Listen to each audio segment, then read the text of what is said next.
Paz de Cristo.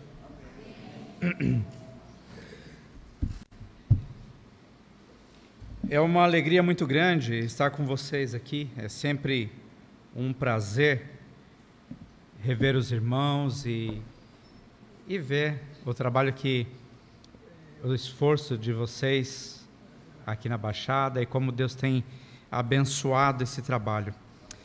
Realmente, vocês são uma inspiração para nós, né? Então, que Deus continue abençoando vocês.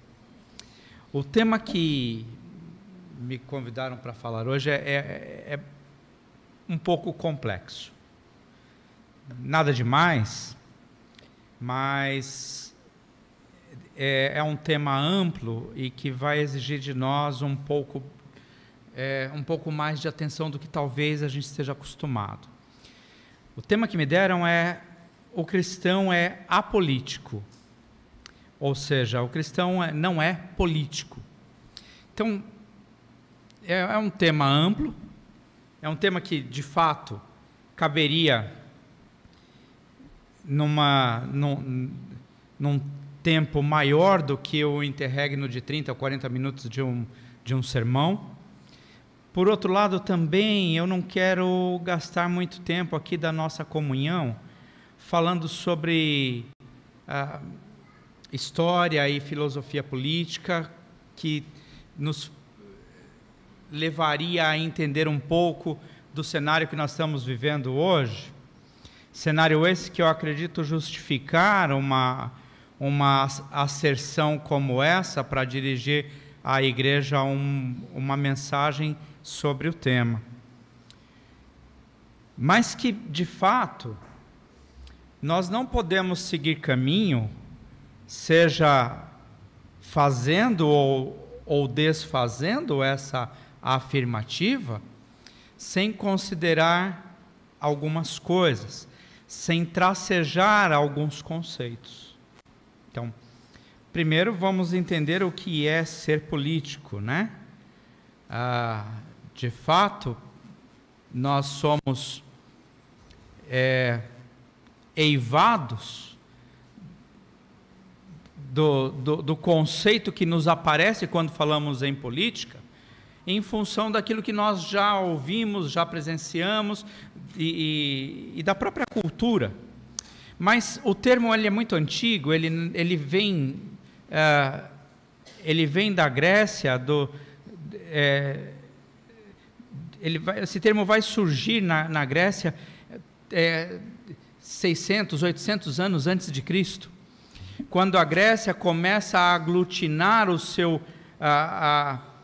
as suas cidades para formar um bloco, um governo, e aquelas cidades se chamavam polis, e político é o habitante da polis, né? Então o termo nasce lá na Grécia para definir o cidadão que vive na cidade e não no campo.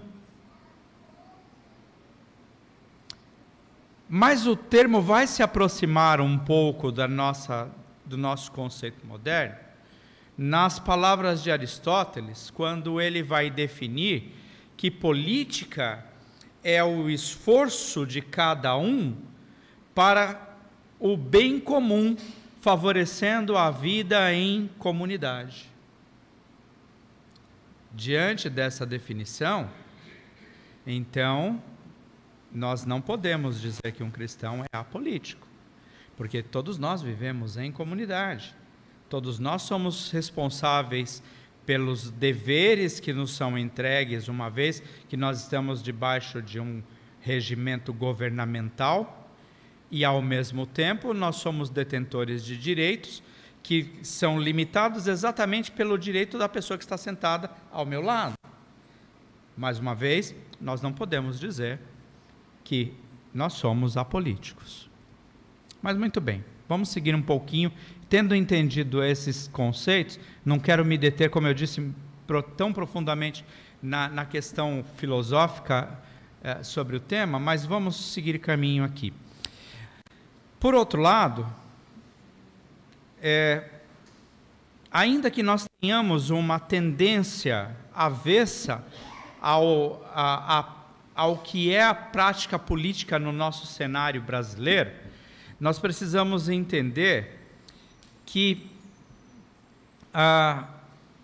às vezes, nós nos posicionamos em contra a política em função de uma expressão que nasce no evangelicalismo e do qual nós não queremos participar. Então nós também temos que tomar cuidado para não assumir para nós uma postura evangelicalista quando nós estamos nos excluindo de tantas outras. Se nós nos excluímos de tantas outras posturas evangelicalistas, porque essa nos é... né? Aí você vai me dizer assim, mas do que você está falando? Eu estou falando que essa ideia de que o cristão é parte do reino de Deus e que não deve se envolver com as coisas do mundo, de que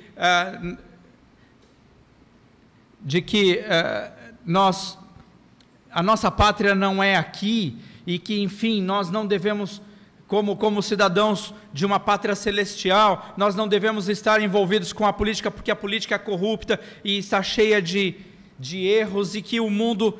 Enfim, vocês já entenderam. Mas essa ideia, ela não é bíblica, ela é evangelicalista.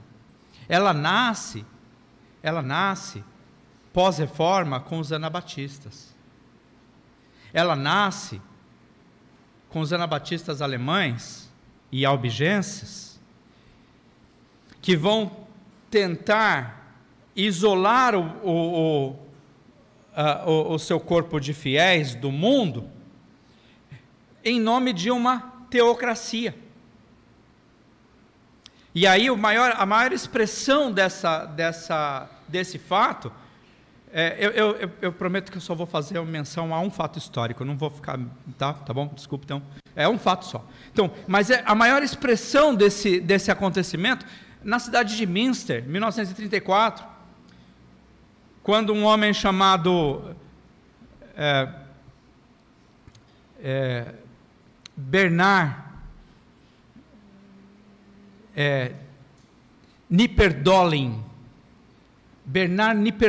ele era um pastor anabatista, um ex-padre, que é convertido ao anabatismo, e aí esse Bernard Knipperdolling, ele invade, em 26 de fevereiro de 1534, ele invade a sede da prefeitura de Münster para tomar o poder, para que a cidade de Münster não tenha relação com o governo monárquico da Alemanha e estabelecer na cidade de Münster uma teocracia. Uma cidade que é regida com base na fé daqueles homens e não mais na lei dos homens. Não preciso dizer para vocês que o Império Alemão, tomando ciência daquela iniciativa, invadiu a cidade, matou meio mundo de gente e recuperou o poder, né? Mas essa mesma tentativa de isolar as pessoas para não fazer parte de uma comunidade mundanista, é a mesma motivação que vai fazer surgir os movimentos monásticos. Quando nós pensamos nos monastérios, sobretudo nos monastérios sibelinos, o que nós vemos é um grupo de pessoas que abandonam as cidades e vão para um lugar e formam uma comunidade onde todos têm a mesma fé, para que assim não estejam em contato com o mundo. Quem dera isso fosse a solução. Mas fracassou nos movimentos monásticos, fracassou em Münster, fracassou na segunda onda do movimento de restauração, quando alguns grupos quiseram restaurar o conceito teocrático, e o resultado foram grupos como Testemunhas de Jeová, Mormonismo, não é? E nós já entendemos que essa atitude não é necessariamente boa. Mas então, quando nós estamos diante de uma tendência de dizer que o discípulo de Jesus não deve se envolver com política, não parece um conselho ruim. Porque nós sabemos que a política, especialmente no nosso contexto brasileiro, é muito complicada, e quando nós procuramos referenciais de boa política, nós fracassamos, porque nós olhamos para olhamos para outro político, olhamos para pessoas do executivo, olhamos para entes do legislativo, e o que nós vemos é podridão. E aí nós generalizamos, então a política é ruim. Não necessariamente. Não necessariamente. Agora, a resposta para uma pergunta, para uma tese complicada como essa, que vai nos levar a pensar: o cristão deve se eximir da política? Não. Na verdade, se nós pensarmos dessa forma, nós vamos pensar assim: bom, então nenhum cristão pode ser vereador em São Vicente, ou deputado estadual, ou governador, ou qualquer outra coisa que o valha, porque no meio dessa atividade só há corrupção. De fato, vamos lembrar um pouquinho o que nós ouvimos na escola dominical, que num breve momento o Ricardo mencionou que o problema não está no regime político, mas nas pessoas que ocupam ele. E aí nós precisamos ser bastante honestos e entender que a corrupção não está só na política. Nós temos corrupção no futebol. Então o camarada não pode ser vereador, porque na Câmara Legislativa está cheio de gente corrupta. E no futebol não tem? Ah, não, jogar futebol pode. Não, tanto uma coisa quanto outra. Ah, não, mas... E a polícia? Será que é possível ser um policial sem se envolver com corrupção? A resposta é a mesma. É possível uma pessoa ser um policial sem se envolver com corrupção. É possível um cristão ser uma luz no meio de um ambiente onde todos estão corrompidos sem se corromper. É possível tanto quanto é possível que haja corrupção na escola. Ninguém nunca ouviu falar de roubo de merenda? De desvio de merenda? Desvio do dinheiro da APM? Então também tem corrupção na escola. Então, se tem corrupção na escola, no futebol, na política, na empresa, será que é nas empresas que a gente trabalha tem corrupção, desonestidade, desvio de dinheiro, caixa 2? Opa! Então o problema não é a política, entendeu? O problema não é a política. Dizer assim: olha, o cristão não deve ser político porque na política só tem corrupção. Então a gente realmente precisa se isolar do mundo. Vamos criar aqui um grupo monástico, e a partir de hoje nós vamos viver entre nós mesmos, não vamos mais nos relacionar em absoluto com o mundo. Só que isso é antibíblico. Porque o Senhor Jesus, ao orar pela igreja, ele vai dizer para Deus, ele vai dizer: oro, né? O Senhor Jesus orando lá em João 17, ele vai dizer assim: oro não para que os tire do mundo, mas que guarde-os do mal. Não é? Então qual é a resposta?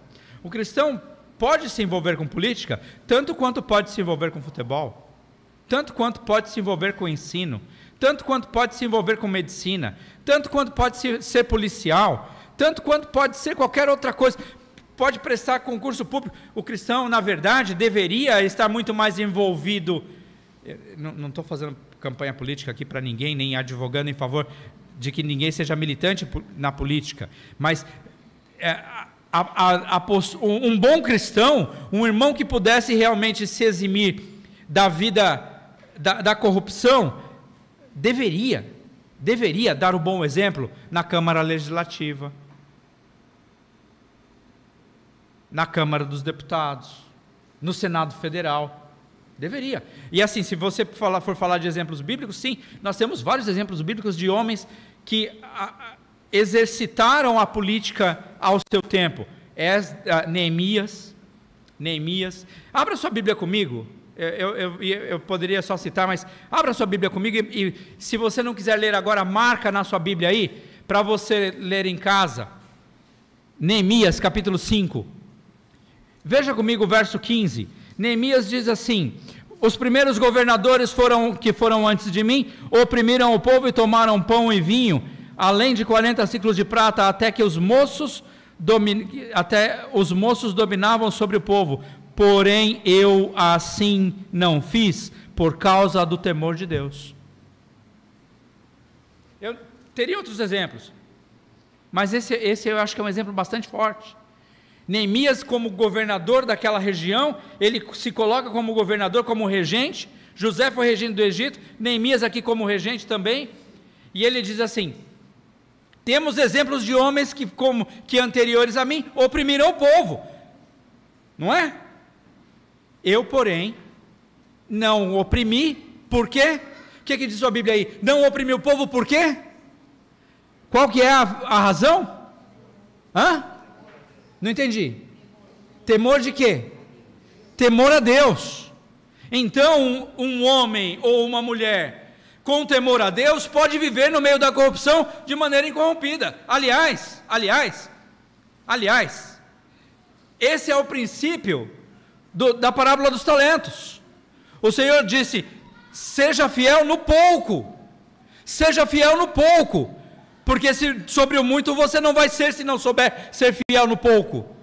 Então nós precisamos ser fiéis no pouco, no troco errado que a gente recebe da padaria, naquilo que a gente sair de ciladas como o achado não é roubado, de se apropriar do que não é dos outros, da caneta do escritório, do clips, e começarem a entender que de pouco em pouco,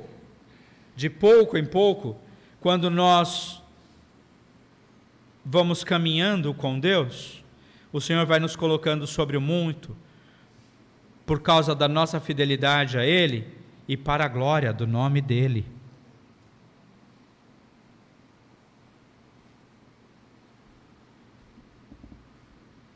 Eu acho que nós já entendemos então que não podemos dizer que o cristão é apolítico. Mas talvez aí você esteja olhando para o texto que foi lido e pergunte agora: mas o que esse texto tem a ver com política? Tudo.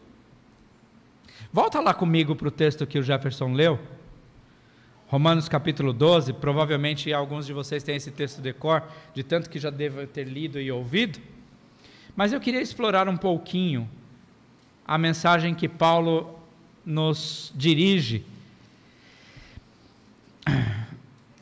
Olha só, Paulo escreve a carta aos Romanos, e ele sintetiza nessa carta muito bem a pregação do Evangelho que ele tem espalhado em suas viagens missionárias, e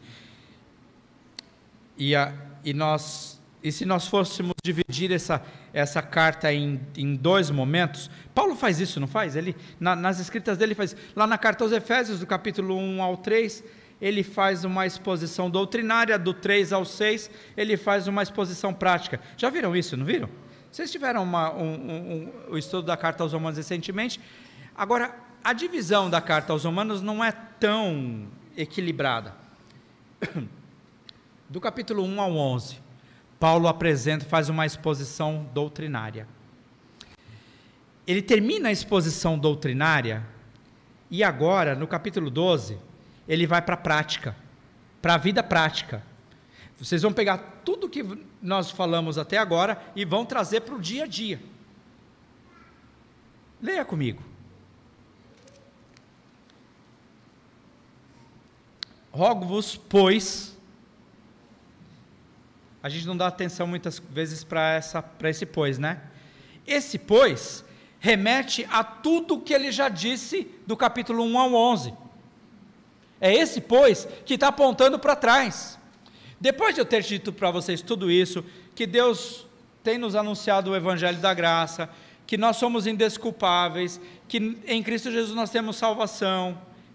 Então ele vai dizer, por causa disso, né? Por causa disso, eu rogo a vocês, e o rogo é um pedido, é uma súplica emocionada, é uma súplica, né? Ele está pedindo com muita força, com muito amor, rogo-vos, pois, irmãos, pelas misericórdias de Deus, por tudo que Deus tem feito, né? pela salvação que nós temos conhecido em Cristo Jesus, pelo Evangelho que é o poder de Deus para salvar o homem, eu rogo, eu peço, eu suplico a vocês. Então ele faz a súplica dele aos irmãos, e agora para você, como se Paulo estivesse escrevendo para você, que apresente a sua vida como um sacrifício vivo, santo e agradável a Deus. A palavra aí é corpo, mas Paulo está fazendo uma referência ao Velho Testamento, à prática sacrificial do Velho Testamento. E no Velho Testamento, o cordeiro era o corpo do cordeiro. O cordeiro era morto e o seu corpo era colocado sobre um altar em brasa, para que aquele corpo fosse consumido. Sacrifício requer preço, sacrifício requer um custo, né? E Paulo está dizendo assim, então, ele está suplicando, ele está rogando para que cada um de nós se sacrifique. E esse sacrifício não é qualquer sacrifício, é um sacrifício que seja agradável a Deus. Então o que Paulo está dizendo, olha, o que eu estou pedindo para vocês não é algo da natureza humana, não é algo da nossa própria natureza, por isso que é sacrifício, porque se fosse natural, né? Se fosse natural, olha, rogo a cada um de vocês que tome um copo d'água. Não, que sacrifício tem tomar um copo d'água? Tem gente que não gosta de água, mas um copo d'água a gente consegue tomar. Não tem sacrifício aí.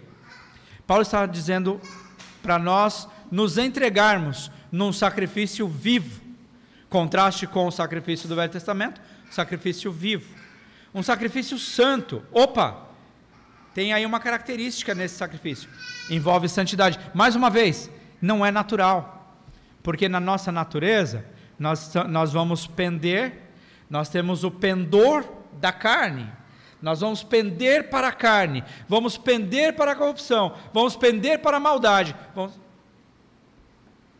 e ele vai dizer, não penda nessa direção, da desonestidade, da corrupção, da mentira, penda para a santidade, e dessa forma esse sacrifício será agradável a Deus. A questão toda, eu disse para vocês que essa temática ela é complexa, porque ela, de fato a gente poderia gastar um tempo razoável tratando sobre isso, mas a questão toda é que se nós estivéssemos tratando de uma temática sobre idolatria, está escrito na Bíblia, é textual, é claro, direto, nós não devemos ter outros deuses, está lá, a resposta está clara, está certo? Se nós estivéssemos falando sobre adultério, ou qualquer tipo de imoralidade sexual, está fácil, porque a Bíblia é direta, para nós não nos portarmos de maneira imoral, está certo? Todo mundo está me acompanhando nisso? Se nós estivéssemos falando sobre homicídio, também, não matarás. Agora, quando nós estamos falando sobre questões um pouco menos tangíveis, né? Tangíveis, é mais complicado mesmo. Então, assim, perguntas como essa, o cristão pode fazer parte de um partido político? O cristão pode se candidatar a um cargo político, tanto quanto pode se candidatar a um concurso público. Mas como é que eu respondo isso? Tem outras questões, de natureza diferente, mas que estão no mesmo nível de questionamento, de dúvida. Por exemplo, o cristão pode jogar na Mega Sena?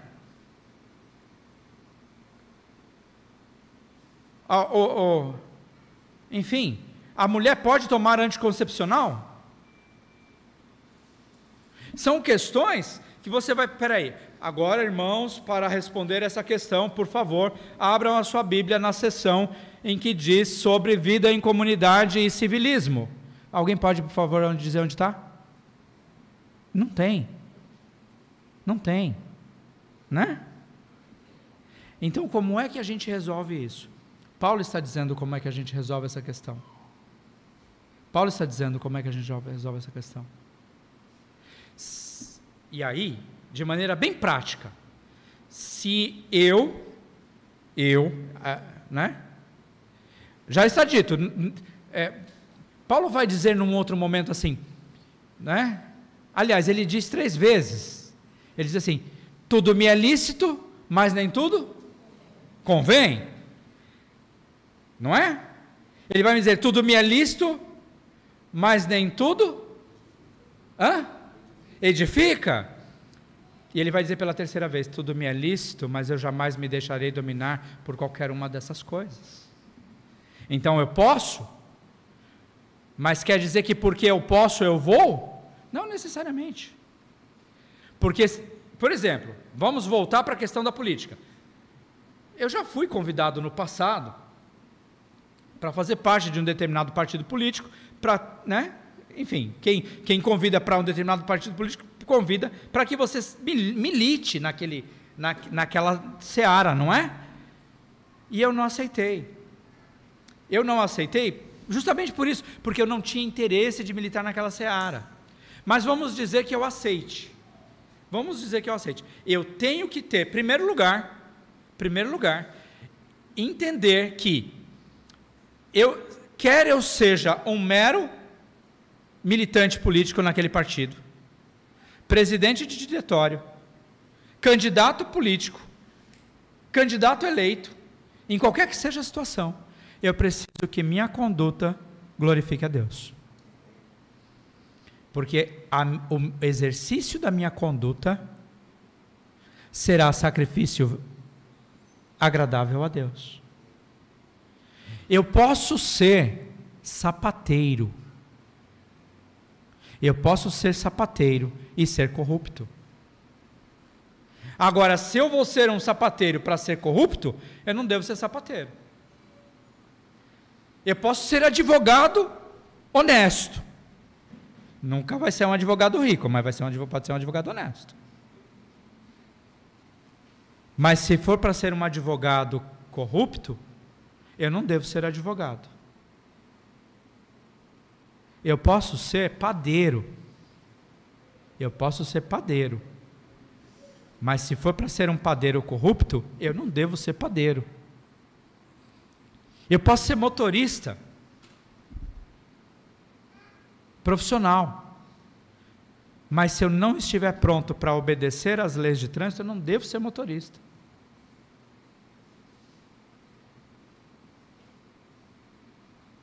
Então, volta para o texto comigo. Rogo-vos, pois, irmãos, pelas misericórdias do Senhor, que apresenteis vosso corpo, que apresente sua vida como um sacrifício vivo, santo e agradável diante de Deus, que é o vosso culto racional. Tem um monte de equívoco nessa questão do culto racional. Primeiro a gente pensa sempre no culto como... E eu já vi alguém subir no púlpito e falar sobre esse culto racional como esse momento que nós temos agora, em que nós racionalizamos a nossa adoração a Deus. Não é isso. Paulo está dizendo, rogo-vos, pois, irmãos, pelas misericórdias do Senhor, que vocês apresentem a Deus um sacrifício vivo, santo e agradável a Deus. Ele vai dizer, e esse sacrifício que eles estão fazendo é a adoração racional. ou é uma adoração como deve ser feita diante de Deus. Quando ele fala de corpo, ele está personificando isso. Uma dica de português. Tem professor de português aqui? Alguém aqui é professor de português? Então eu acho que eu posso fazer isso com um pouco mais de tranquilidade. Vocês já viram alguém dizer assim, vamos cantar com todos os nossos corações? Não. Que Deus abençoe as nossas almas? Não. Nós temos um corpo, um coração, uma mente. Então, quando nós nos referimos ao coletivo, nós dizemos assim, que Deus abençoe o nosso coração, que o Senhor fortaleça a nossa alma, porque nós temos uma alma só,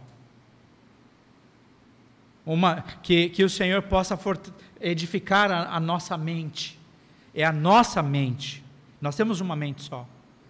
Então aqui quando Paulo diz, o vosso corpo, muito embora vá fazer uma menção de parecer a ideia do coletivo, ele está falando de forma individual, que apresentei o vosso corpo como sacrifício vivo, santo e agradável a Deus, né? E aí nesse sentido, porque como a questão aqui é a aplicação pessoal dos preceitos que ele já falou anteriormente, então você vai aplicar na sua vida, e aí isso será, esse sacrifício o sacrifício não pode ser, esse sacrifício que ele está falando, não pode ser coletivo, não é coletivo, porque esse sacrifício é o de cada um de nós, e aí, esse sacrifício é o nosso culto racional, ou seja, é a nossa forma de adorar a Deus de maneira agradável a Ele, fazendo com que a nossa adoração seja correta diante de Deus. Muito bem, nós devemos estar aqui todos os domingos, devemos cantar louvores a Deus, devemos contribuir na oferta, participar da ceia, fazer parte do corpo de Cristo, mas fora isso, Paulo está conclamando, ele está dizendo, rogo-vos, pois irmãos, ele está conclamando cada um de nós e todos nós, para que saindo da porta para fora, foi bem redundante isso, né? Mas você entendeu, saindo do portão da igreja, que o nosso testemunho, nossa conduta, nossas palavras, se representem uma adoração a Deus, porque nós estamos controlando nossa vida para a glória de Deus. Então, quando nós somos o melhor sapateiro, nós estamos fazendo isso para a glória de Deus.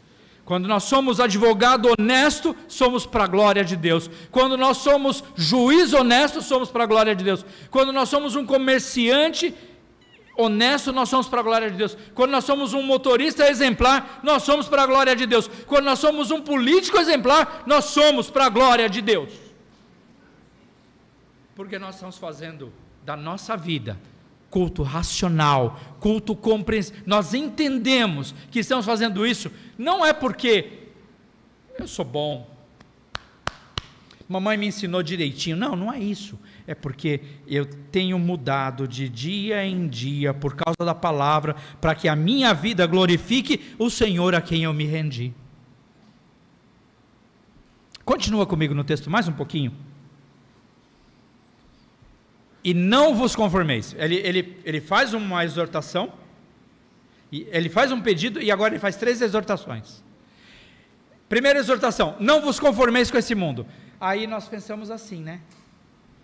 Conformar com o mundo. O mundo é assim mesmo, né? Não é esse sentido de conformar? A gente não fala assim, ninguém vai mudar do jeito que está, não é? Mas não é esse conformismo, não. Não é conformar. Conformar é tomar a forma de, é ser como a forma de. Se não vos conformeis com o mundo, não é dizer assim, tá bom, né? Ninguém vai mudar o mundo. Aliás, nós não estamos aqui para mudar o mundo, a gente não vai herdar o mundo. Não é isso. É não se conformar com o mundo, é não viver de acordo com o mundo vive. E qual é o padrão desse mundo? me acompanha por gentileza, dá um passinho atrás e vai lá para o capítulo 1 de Romanos, capítulo 1, e nós vamos ler os versos 28 em diante, para você entender qual que é o padrão desse mundo. Qual que é o padrão desse mundo? Olha lá. E por haverem desprezado o conhecimento de Deus, o próprio Deus os entregou a uma disposição de mente reprovável, para praticarem coisas inconvenientes. Lembra, falei lá atrás, que vocês me ajudaram? Todas as coisas me são lícitas, mas nem todas convêm. Então, para praticarem coisas inconvenientes. O padrão deste mundo é de homens e mulheres cheios de toda injustiça, malícia, avareza, maldade, possuídos de inveja, homicidas, cheios de contenda, de dolo, de malignidade, difamadores, caluniadores, aborrecidos de Deus, insolentes, soberbos, presunçosos, inventores de maldade, desobedientes aos pais, insensatos, pérfidos, sem afeição natural e sem misericórdia. Esse é o padrão do mundo. Esse é o padrão do mundo. Então, quando diz, não vos conformeis com este mundo, essas coisas que estão aqui não servem para nós. Não servem. E olha,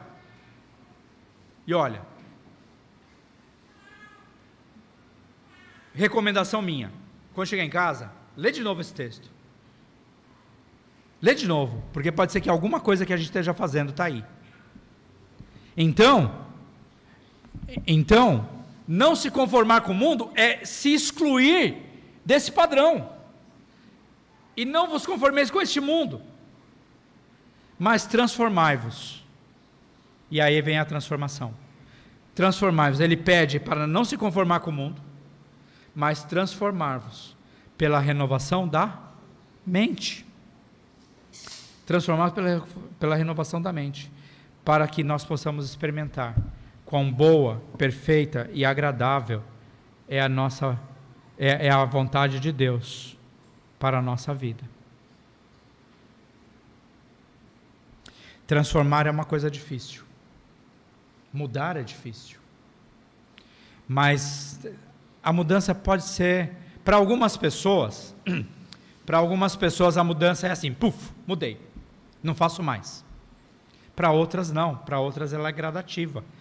Agora você tem que ver qual é a sua realidade. Se você vai, a partir de hoje eu não mexo mais nisso, a partir de hoje eu não faço mais isso, né? Agora, a resposta para as perguntas que a gente fez estão aqui. Se mexer com política eu vou fazer, falar, agir, caminhar de maneira desagradável a Deus, então não mexe com isso não, né? Pula fora, como diz o baiano, me inclua fora dessa. Agora, tanto quanto, sabe que eu cheguei na igreja jovenzinho. Eu fui batizado, eu tinha 17 anos de idade. E como todo jovem de 17 anos de idade, né, gostava das coisas que os jovens gostavam, inclusive futebol. E aí, quando tinha um pouco mais de um ano que eu estava na igreja, alguns irmãos inventaram um tal de Campeonato Paulista de Futebol de Salão das Igrejas de Cristo. Eu falei, que joia, porque eu gostava de futebol, mas uma coisa que eu nunca gostei do futebol foi a violência. E eu falei, puxa, deve ser maravilhoso jogar futebol com os irmãos.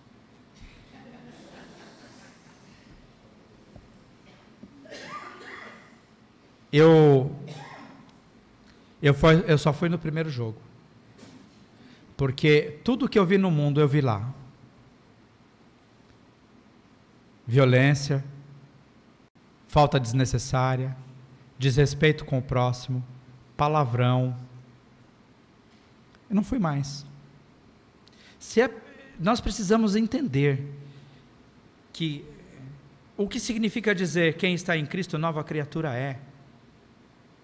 Então, não, mas todo mundo faz, esquece, existe uma fábula, existe uma ficção na mente do cristão chamada livre-arbítrio.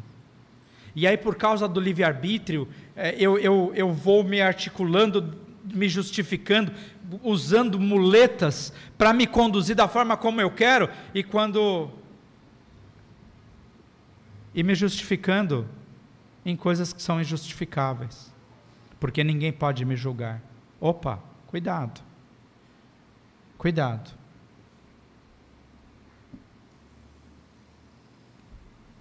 Lembra daquela lista? Eu preciso transformar, mudar, deixar aquelas coisas, não me conformar com o padrão do mundo, é não tomar a forma, não agir, não falar, não viver conforme aqueles padrões. E aí, a resposta para questões como aquelas que eu coloquei, estão aqui. O mundo faz. Sim, o mundo faz. O mundo faz. Todo mundo faz? Todo mundo faz, mas eu já não sou todo mundo há muito tempo. Já faz tempo que eu deixei de ser todo mundo. Então, não vou falar como o mundo fala. Não vou agir como o mundo age. Eu trabalhava numa empresa e nós precisávamos de uma sede maior e eu fiquei encarregado de buscar um imóvel que coubesse, que acomodasse aquela unidade, e aí eu fui procurar a sede. Nós procuramos alguns imóveis no centro de São Paulo, e nós alugamos um prédio, o primeiro, o segundo, precisa colocar no aluguel, eu falei, não, mas a gente já não combinou?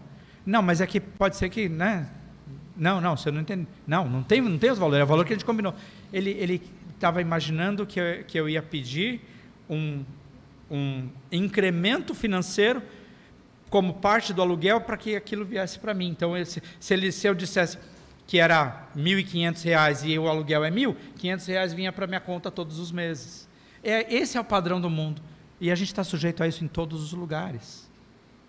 A gente está sujeito a isso em todos os lugares. E aí nós precisamos entender que não. A corrupção está em todo lugar. Mas em Cristo Jesus, nós precisamos dizer não. Nós precisamos apresentar nossa vida, nossas palavras, nossas decisões, nossa família, como um sacrifício vivo, santo e agradável a Deus. Nossas escolhas. Então, como é que eu respondo para aquelas questões? Opa, peraí. Então, jogar na Mega Sena é pecado ou não é pecado? Então, no que isso depõe contra a nossa fé em Cristo Jesus? Então, começa a pensar. Escolher um marido ou escolher uma esposa fora da igreja, isso implica ou não implica na minha salvação? Opa, pensa bem. Pensa bem. O sacrifício vivo, santo e agradável a Deus. Dependendo de como eu responder essa pergunta, eu vou saber se minha vida é santa diante de Deus ou não.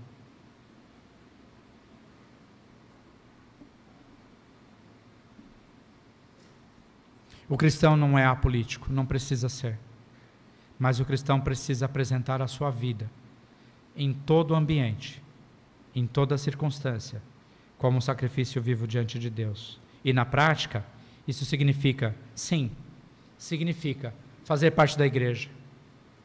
Venha para o culto todos os domingos, participe da escola dominical, participe das atividades da igreja. Isso faz parte, sim. Mas cristianismo não é só isso. Amanhã, lá no trabalho, diante das decisões que você tiver que tomar, seja justo. Se você é chefe, seja um chefe justo. Se você é funcionário, seja um funcionário justo. Glorifique a Deus no que você faz. Na sua família, dê o exemplo de que você glorifica a Deus. E no meio da irmandade, seja bênção no meio dos irmãos, para que tudo que você disser, fizer ou se omitir, Deus seja glorificado naquilo em que resume a sua conduta para a glória de Deus. Espero realmente que essa exposição não fira o pensamento pessoal de ninguém, não é esse o objetivo, mas apenas demonstrar que às vezes nós estamos nos prendendo em determinadas questões e esquecendo de outras que são fundamentais.